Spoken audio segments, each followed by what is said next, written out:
Lisan menyebutkan berpuasa terbukti memiliki manfaat bagi kesehatan, terlebih di tengah pandemi seperti saat ini. Makan sahur merupakan bagian penting dalam menjalankan ibadah puasa. Tapi terkadang orang menyepelekan menu sahur. Bahkan ada yang merasa kuat dengan hanya minum dan makan ala kadarnya. Wah, hati-hati ya pemirsa, apalagi bagi Anda yang mempunyai gangguan kesehatan. Makan sahur menjadi fondasi utama untuk memenuhi kebutuhan energi dalam menjalankan puasa seharian. Mengkonsumsi buah dan juga sayuran sangat dianjurkan saat makan sahur. Kenapa ya? Pada saat sahur, ingatlah, prinsipnya konsumsi makanan yang sehat usahakan berasal dari bahan makanan yang alami. Selain itu, prinsip-prinsip yang lain yang harus Anda ingat, utamakan sayuran dan buah-buahan yang beraneka macam bentuknya. Tambahkan porsinya, karena untuk persiapan tubuh kita selama kurang lebih 12 jam ke depan untuk berpuasa, kita butuh supaya stamina kita kuat, otomatis kita ingin perut kita tidak mengganggu dengan rasa lapar yang berlebihan.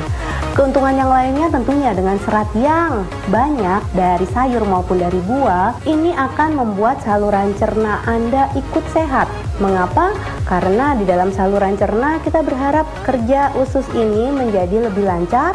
Demikian juga dengan bakteri-bakteri baik yang ada di dalam saluran cerna, ini pun juga bisa menjadi tumbuh dengan baik.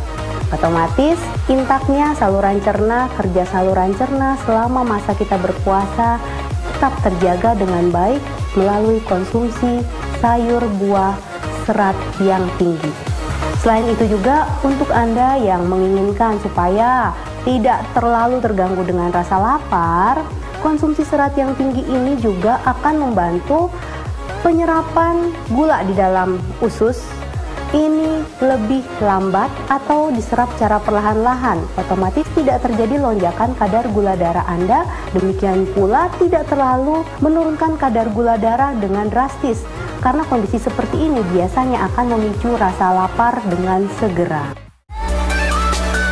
Minum air putih yang cukup saat sahur akan membuat tubuh terhidrasi selama menjalankan puasa. Selain itu, mengkonsumsi makanan sehat seperti buah dan sayuran juga sangat penting agar Anda memiliki energi untuk seharian berpuasa. Tapi hati-hati, jangan sembarang mengkonsumsi makanan ya, karena bisa-bisa Anda justru menjadi lemas saat menjalankan puasa. Makanan apa ya yang tak dianjurkan saat sahur? Jangan konsumsi karbohidrat yang terlalu banyak. Misalnya, terlalu banyak mengisi piring dengan nasi.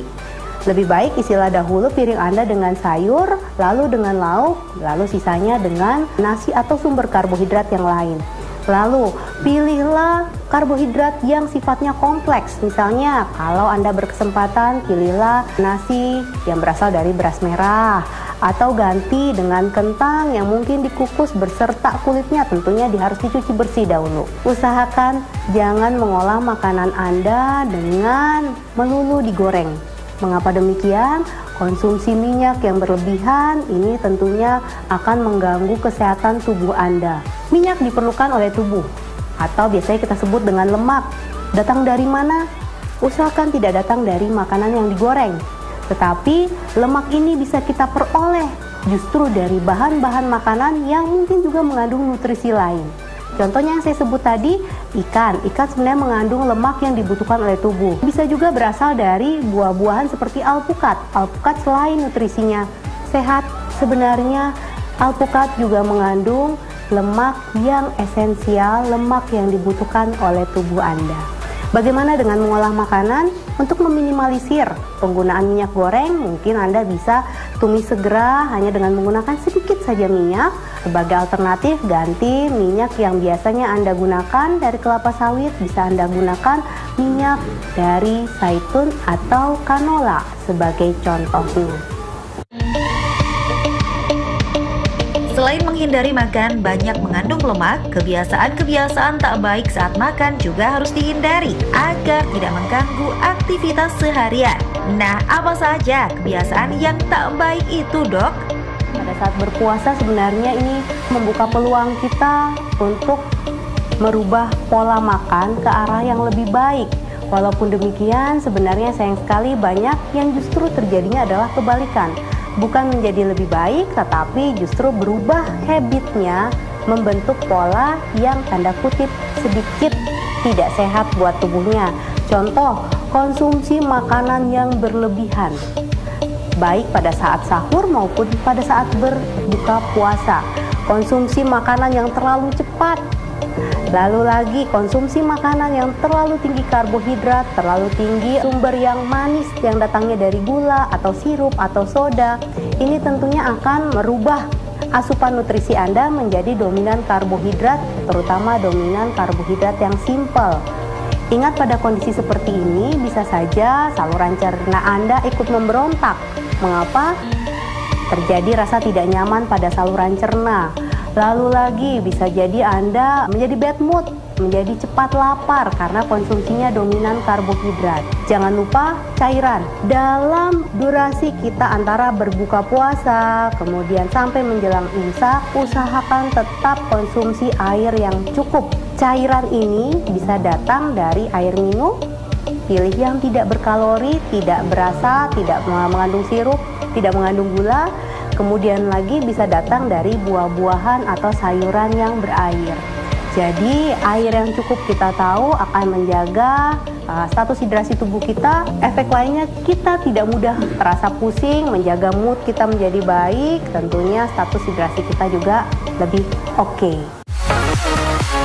Nah, sekarang bagaimana mengatur porsi makan Anda pada saat sahur? Ada yang namanya isi piring sehatku. Sebagai gambaran, di dalam isi piring sehatku, panduan yang paling gampang, setengah dari isi piring usahakan adalah untuk porsi sayur atau buah. Bagaimana dengan sisanya? Seperempatnya adalah jatah untuk karbohidrat, atau biasanya orang Indonesia cenderung makannya karbohidratnya dari nasi. Lalu untuk seperempatnya lagi, bahkan ini boleh dilebihkan sedikit, terutama di masa pandemi seperti ini, adalah untuk jatah protein atau lauk pauk.